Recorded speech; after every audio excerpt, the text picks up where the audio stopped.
যে গাজার ইলেকট্রিসিটি বন্ধ করার ক্ষমতা ইসরায়েল রাখে, তো বাংলাদেশের ইলেকট্রিসিটি বন্ধ করার ক্ষমতা নাকি ভারত রাখে। নাউজুবিল্লাহ মিন যালিক। তাহলে এই রাষ্ট্রের স্বাধীনতা, আপনি ভারতের মতো এরকম বৃহৎ রাষ্ট্রের কবল থেকে বাঁচবেন কিভাবে? কেন আমরা পয়েন্ট দিয়েছি ইসলামের সামগ্রিক বিজয় সম্ভব, কিভাবে সম্ভব? ভারতের মতো এরকম বিশাল রাষ্ট্রের কবল থেকে বাঁচতে চাইলে দুটো জিনিস লাগবে। এক, এই দেশ এর ইতিহাস এবং ঐতিহ্যের সাথে ইসলাম সম্পৃক্ত, এই দেশ মুসলমানদের দেশ। আপনি ইসলামের আদর্শকে যত শক্তভাবে, যত কনফিডেন্টলি আঁকড়ে ধরবেন, আপনি অটোমেটিক তত দ্রুত স্বাধীনতার পথে এগিয়ে যাবেন। অটোমেটিক। আপনার পাশে হিন্দুত্ববাদ আছে, হিন্দুত্ববাদের বিপরীতে আপনাকে টিকে থাকতে হলে আপনাকে ইসলামের উপর কট্টর হতে হবে, কিছু করার নাই। আর যদি আপনি ইসলামের উপর কট্টর না হন, ইসলামের সাথে কম্প্রোমাইজ করেন, আপনি অটোমেটিক দাসত্ব বরণ করে নিয়েছেন। কাউকে আপনাকে দাস বানাতে হবে না, অটোমেটিক দাস হয়ে গেছে। আর এই জিনিসটা আপনি ততক্ষণ শিখতে না পারবেন, এটা আমি ইহুদিদের প্রশংসা করছি না, কিন্তু ততক্ষণ শিখতে না পারবেন যতক্ষণ আপনি ইহুদিদেরকে না দেখবেন। আপনি পৃথিবী দেখেননি যদি ইহুদিদের না দেখেন। একজন পথভ্রষ্ট মুসলমান আর একজন খ্রিস্টানের মধ্যে কোনো পার্থক্য নাই, দুটোই পথভ্রষ্ট। পৃথিবীর আর যে কোনো জাতি গোত্রকে দেখে আপনি কিছু শিখতে পারবেন না, কিন্তু আপনি যদি ইহুদিদেরকে দেখেন তাহলে আপনার চিন্তা, চেতনা, ধ্যান, ধারণা সব পরিবর্তন হয়ে যাবে। ইহুদিরা ভ্রান্তের ওপর থাকার পরেও তাদের দ্বীনের বিষয়ে অনেক অনেক শক্তভাবে কনফিডেন্ট এবং আত্মবিশ্বাসী। শতকরা কতজন মুসলমান দাঁড়িয়ে রাখে? 2% নয়, 3% নয়, ইহুদিরা শতকরা 90 জনের অধিক দাঁড়িয়ে রাখে। আমি ইহুদিদের প্রশংসা করছি না, ওরা আমাদের চেয়ে কেন খারাপ সেটাও বলবো, কিন্তু তার আগে এই জিনিসটা পরিষ্কার করা দরকার। মুসলমানের সন্তান তার প্রোডাক্টিভিটি নষ্ট হবে যেই জায়গায়, সেখানে ব্যস্ত। কোথায় প্রোডাক্টিভিটি নষ্ট হবে? মদ, জুয়া, অবৈধ সম্পর্ক, জেনা, ব্যভিচার, বিড়ি, cigarette, Facebook, Instagram, free fire, PUBG, video game. মুসলমানের সন্তান হচ্ছে এগুলোতে ব্যস্ত। আর আপনি যে কোনো ইহুদি পরিবার অথবা যে কোনো প্রবাসী আমেরিকা এবং ইউরোপে বসবাস করে, তাকে জিজ্ঞেস করবেন তার পরিচিত কোনো ইহুদি পরিবার আছে কিনা, তাহলে সেখানে খোঁজ নিতে যে তার ওই ইহুদি পরিবারের ফ্যামিলিতে কতটা রেস্ট্রিক্টেড ভাবে এই জিনিসগুলোকে কন্ট্রোল করা হয়, যেন তাদের সন্তানেরা ভুলেও এরকম নেশা, মাদকতা, জুয়া, প্রোডাক্টিভিটি নষ্ট হবে, উৎপাদন ক্ষমতা নষ্ট হবে, এরকম কোনো নেশাযুক্ত জিনিসের সময় নষ্ট হবে, এরকম কোনো ধ্বংসাত্মক জিনিসের ধারে কাছেও যেন না যায়। কিন্তু ইহুদিরা তাহলে খারাপ কেন যদি বলেন এত ভালো? তার আগে আরেকটা উদাহরণ করি। তারা তাদের দ্বীনের উপর কতটা কট্টর। আহলে কিতাবদের জবাই হালাল বলেছেন আল্লাহ সুবহানাহু ওয়া তাআলা এবং রাসূল সাল্লাল্লাহু আলাইহি ওয়াসাল্লাম, যদি আহলে কিতাবদের মধ্যে শিরক না থাকে। তো হালাল হওয়ার দিক থেকে ইহুদিদের যে হালালের মূলনীতি খুবই কঠোর, এতটা কঠোর যে এমন কোন ইহুদি রেস্টুরেন্ট নাই যে ইহুদি রেস্টুরেন্টে একজন ইহুদি হুজুর নাই। কি বুঝলেন? ইহুদি হুজুরকে বলা হয় রাবাই। বাংলাদেশে হাজার হাজার লক্ষ লক্ষ রেস্টুরেন্ট আছে। আপনি কল্পনা করেন যে প্রত্যেকটা রেস্টুরেন্টে যেমন পুরি বানানোর লোক আছে, কাঠখড়ি জাল দেওয়ার লোক আছে, পরাটা বানানোর লোক আছে, ঠিক তেমনি একজন লোককে নিয়োগ দেওয়া আছে। সে কে বলেন তো? সে কে? হুজুর, ইহুদি হুজুর, রাবাই। কেন নিয়োগ দেওয়া আছে? শুধু হালাল মেনটেন করবে। ওদের হালালের নাম হচ্ছে কৌশার ফুড। হালাল মেনটেন করবে। ডিমটা ভেঙে দিবে ইহুদি হুজুর, মুরগিটা জবাই করে দিবে ইহুদি হুজুর। কথা বুঝতে পেরেছেন? এবং প্রত্যেকটা সিস্টেম হালাল অনুযায়ী মেনটেন হচ্ছে কিনা তা তদারকি করার জন্য প্রত্যেকটা রেস্টুরেন্টে একজন ইহুদি হুজুর আছে। কি পরিমাণ তার দিনের উপর কট্টর হলে হালাল খাওয়ার জন্য প্রত্যেকটা রেস্টুরেন্টে আলাদা একজন ইহুদি হুজুর, যার কোনো কাজ নাই, শুধু বসে থেকে দেখবে যে হালাল হচ্ছে কিনা। কি পরিমাণ নিজের দিনের উপর কট্টর হলে। তাহলে কেন আমি তাদেরকে খারাপ বলছি যে ভাই ইহুদিরা তাদেরকে খুব প্রশংসা করলেন, খারাপ কেন? খারাপ কেন সেটাও বলে দিচ্ছি। আল্লাহ সুবহানাহু ওয়া তাআলা কোরআন মাজিদে বলেছেন খ্রিস্টানরা হচ্ছে পথভ্রষ্ট, ইহুদিরা হচ্ছে অভিশপ্ত। গায়রিল মাগদুবি আলাইহিম ওয়ালাদ-দাল্লিন। এই মাগজুব অভিশপ্ত হচ্ছে ইহুদি, পথভ্রষ্ট হচ্ছে খ্রিস্টান। এই জন্য যুগে যুগে যত মানুষ মুসলমান হয়েছে খ্রিস্টান থেকে মুসলমান হয়েছে, কিয়ামত পর্যন্ত যত মানুষ মুসলমান হবে খ্রিস্টান থেকে মুসলমান হবে। কেন? ও তো সত্য জানতোই না, সত্য জানলে মানবে।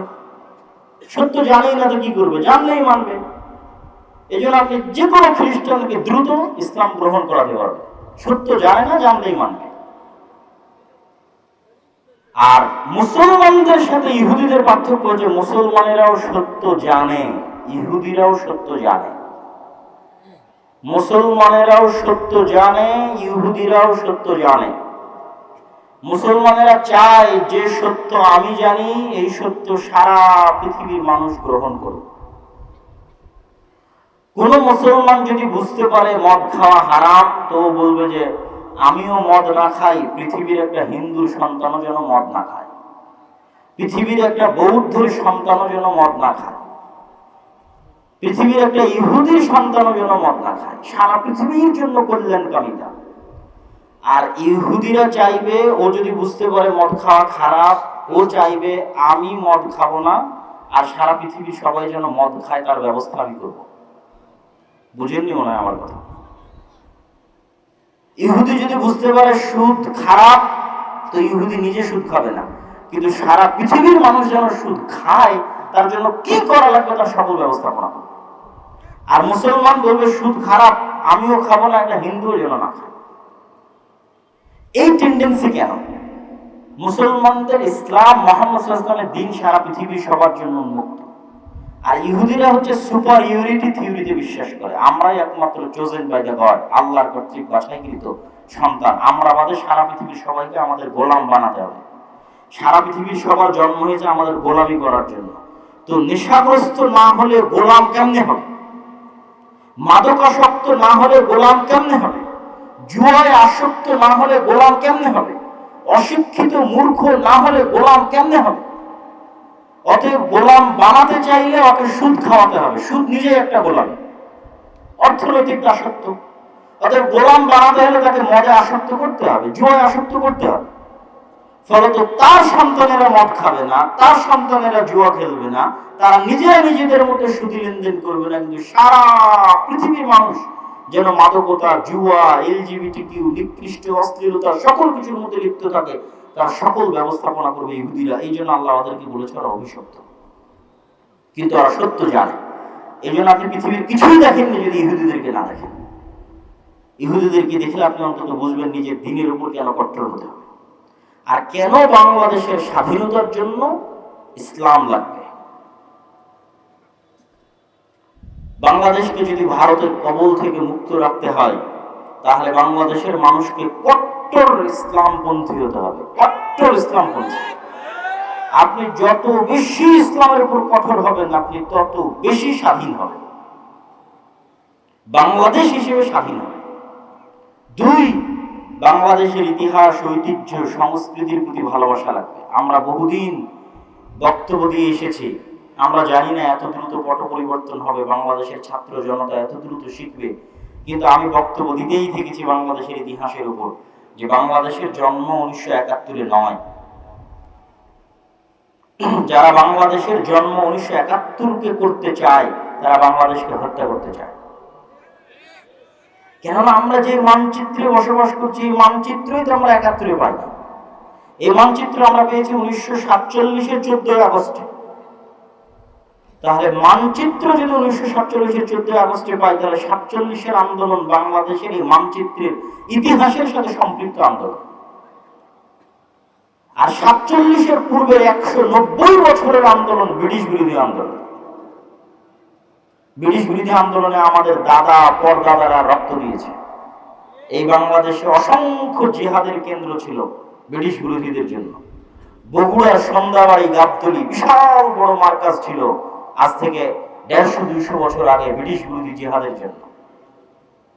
এই অঞ্চলগুলোতেও ব্রিটিশ বিরোধী জিহাদের জন্য মার্কাজ ছিল। তাহলে আমাদের দাদা পরদাদারা ব্রিটিশদের বিরুদ্ধে জিহাদ করে রক্ত দিয়েছে স্বাধীনতার জন্য।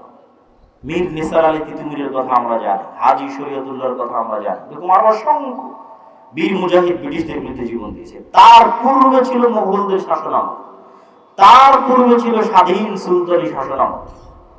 স্বাধীন সুলতানি শাসনামলে দিল্লির মুসলমান বাদশারাও বাংলার মুসলমানদেরকে অধীনস্থ করতে পারে।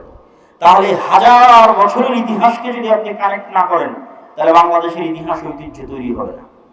এই হাজার বছরের ইতিহাস ঐতিহ্যকে কানেক্ট করতে পারা হচ্ছে ভারতের আধিপত্যবাদের বিরুদ্ধে বাংলাদেশের মুসলমানদের জিহাদ।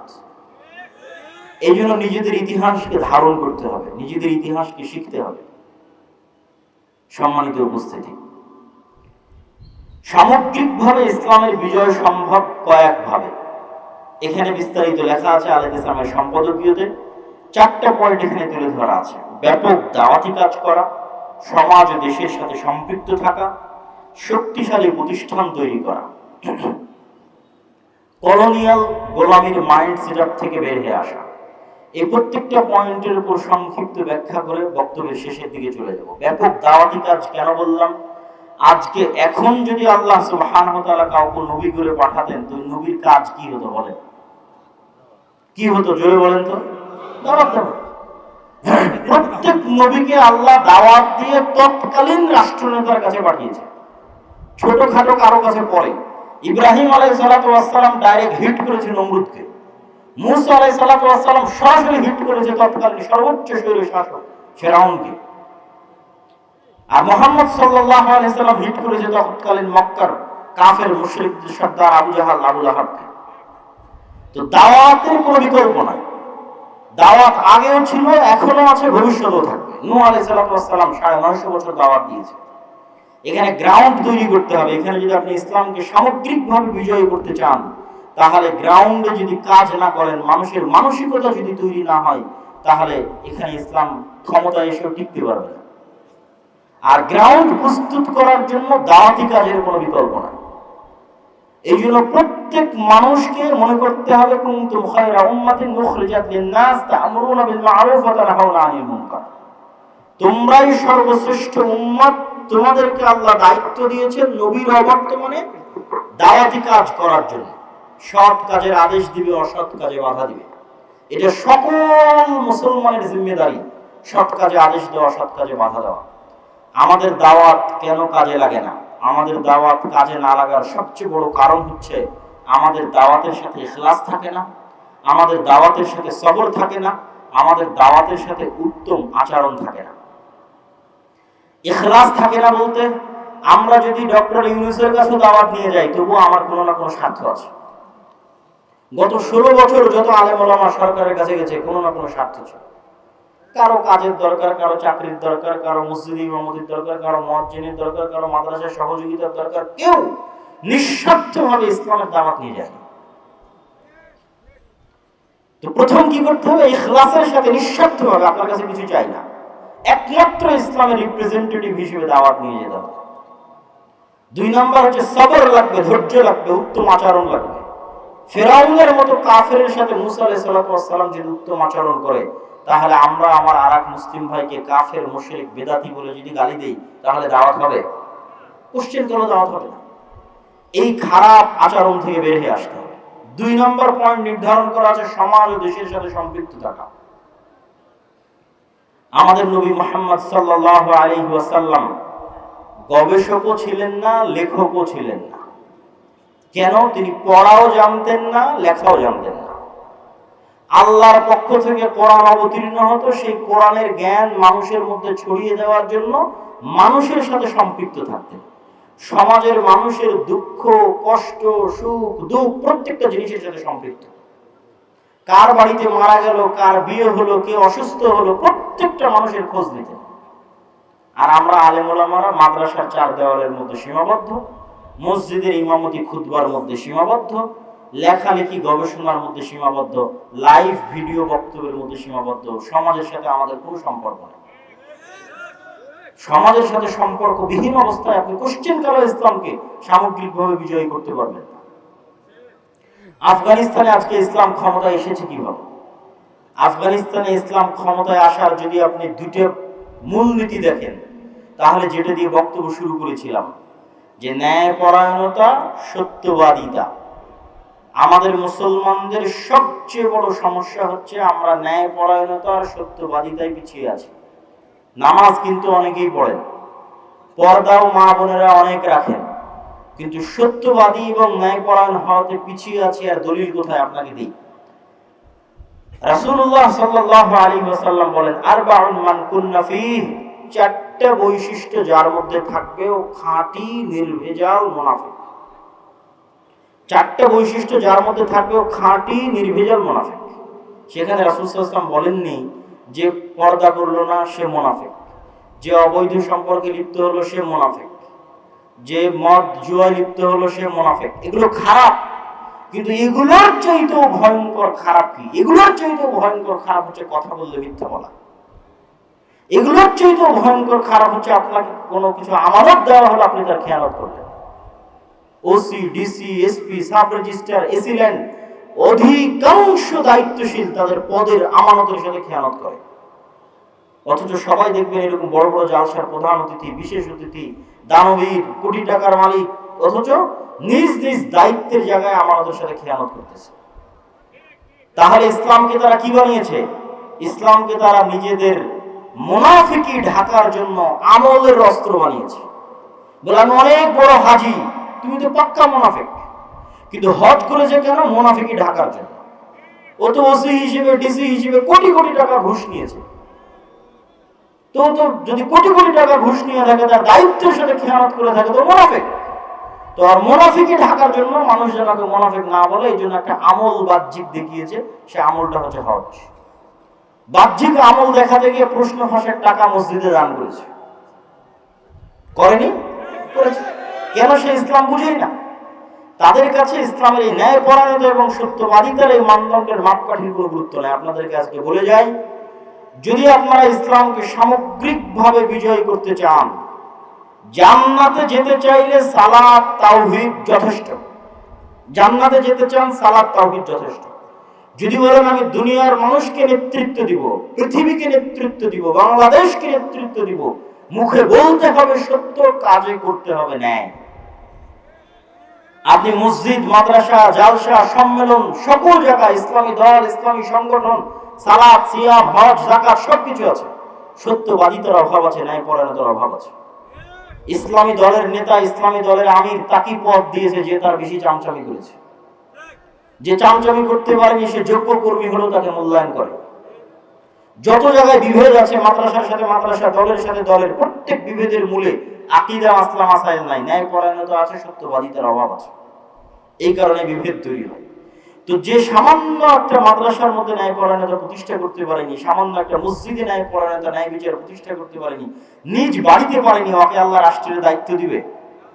দিবে? অসম্ভব, কোশ্চেন কালো দিবে না। এই জন্য আল্লাহ কখনোই কোন নবী রাসূল সত্যবাদী এবং ন্যায়পরায়ণ ছাড়া পাঠাননি। আর ন্যায়পরায়ণতা এত সহজ জিনিস নয়। আপনার বাড়িতে আপনি ন্যায়পরায়ণ কিনা সেটি পরীক্ষা করতে হবে। আপনি স্ত্রীর প্রতি ন্যায়পরায়ণ না হওয়ার কারণে পরকালে ফেঁসে যেতে পারেন।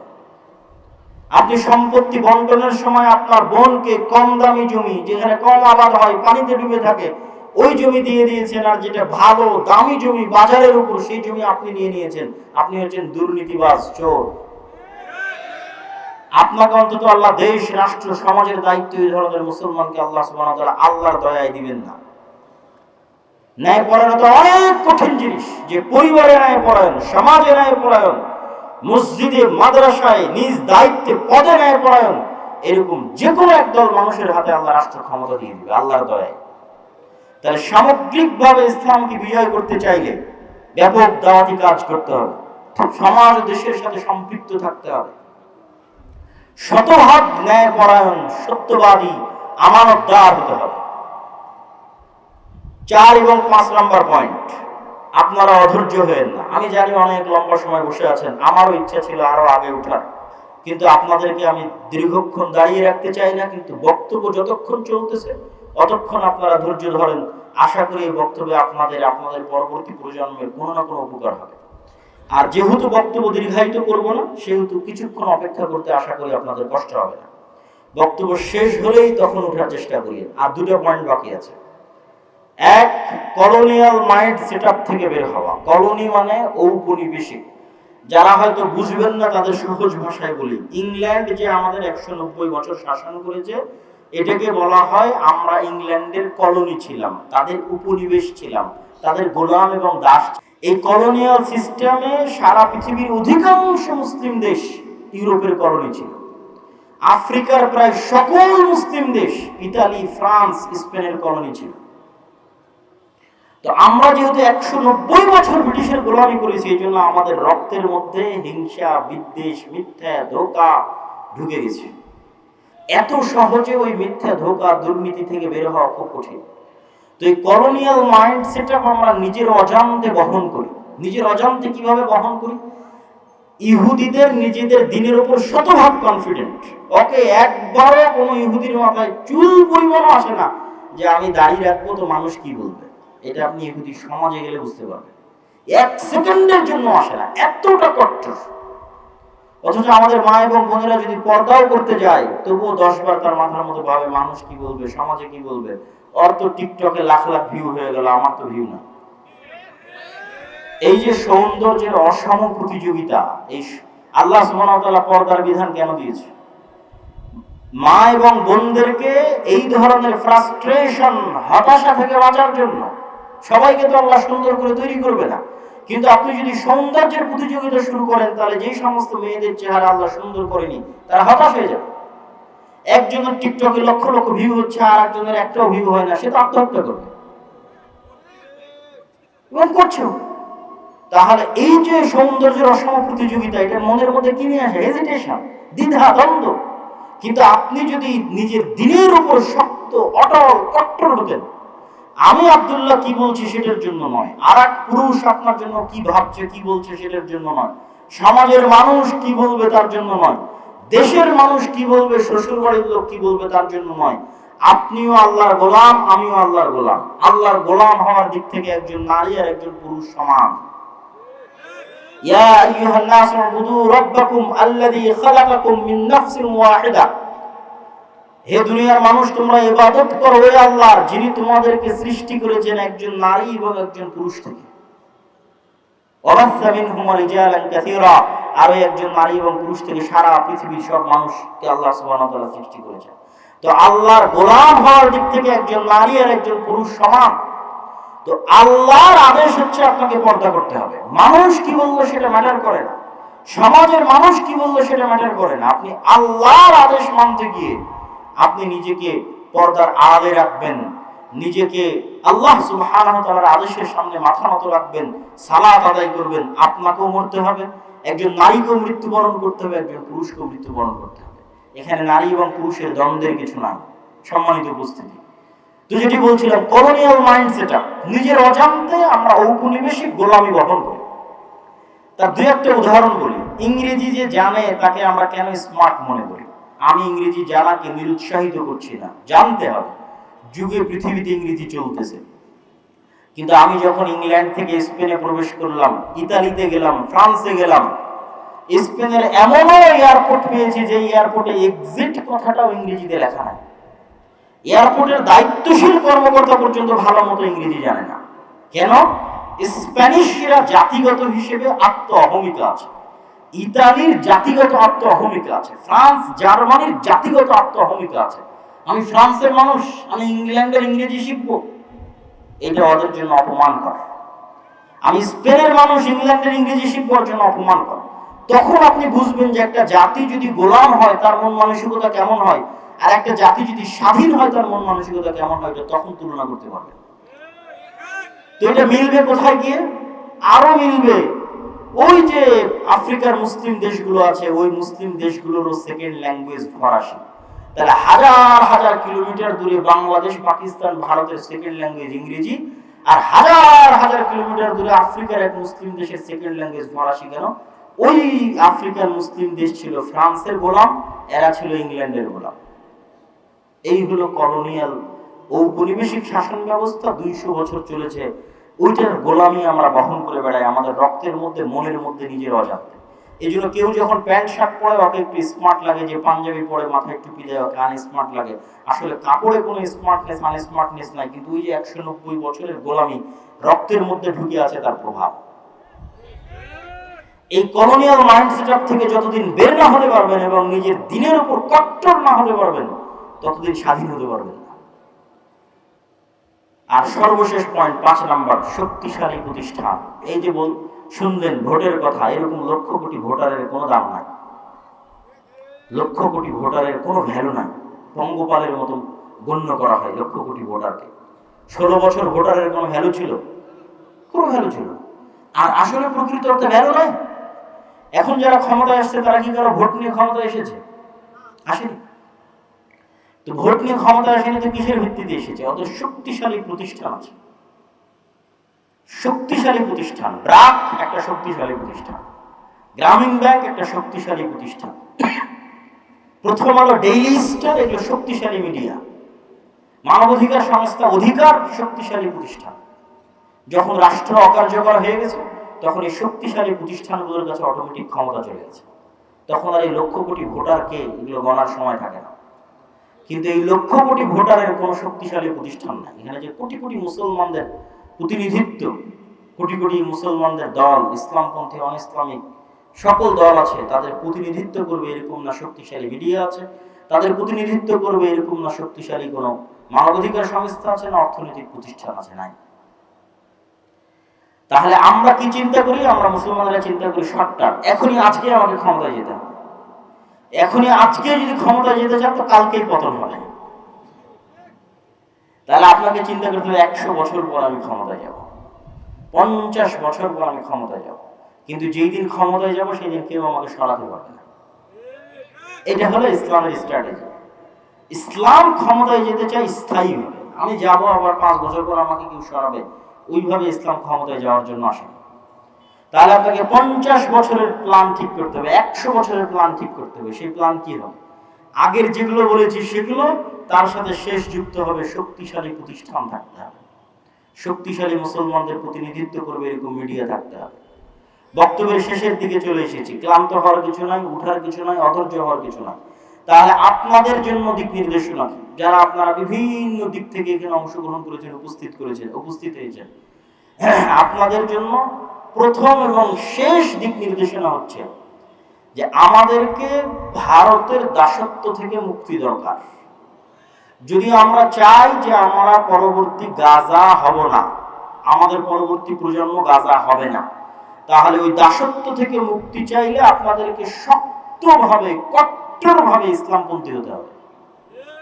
ইসলামের কোনো আদর্শে চুল পরিমাণ ছাড় দেওয়া যাবে না, নিজের জীবন থেকে শুরু করতে হবে। আপনার দাড়ি, আপনার সুন্নাত, আপনার পর্দা, সালাত, সিয়াম, হজ, যাকাত সবকিছু। বক্তব্যের শেষের দিকে এসে আপনাদের উদ্দেশ্যে গুরুত্বপূর্ণ দুটি আহ্বান। এক, আগামী 7 ও 8 নভেম্বর কি আছে বলতে পারবেন? মাশাআল্লাহ, জানেন দেখছি। আগামী বৃহস্পতি শুক্রবার সালাফি কনফারেন্স আছে রাজশাহীতে।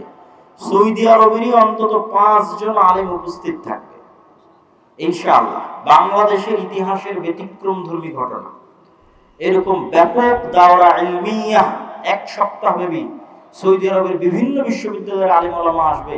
এরকম ব্যতিক্রমধর্মী প্রতিষ্ঠান আপনাদের প্রতিষ্ঠান আল জামিয়া সালাফিয়া ডাঙ্গিপাড়া বাবা রাজশাহী, যেখানে ভারতের শিক্ষকগণ অবস্থান করে অন্তত 4 জন 5 জন, যারা উচ্চ শিক্ষিত জ্ঞানী আহলুল হাদিস, বড় বড় আহলে হাদিস প্রতিষ্ঠানের শিক্ষক, তারা সেখানে অবস্থান করে। আপনাদের এই পত্রিকার ফতোয়া তারা লিপিবদ্ধ করে।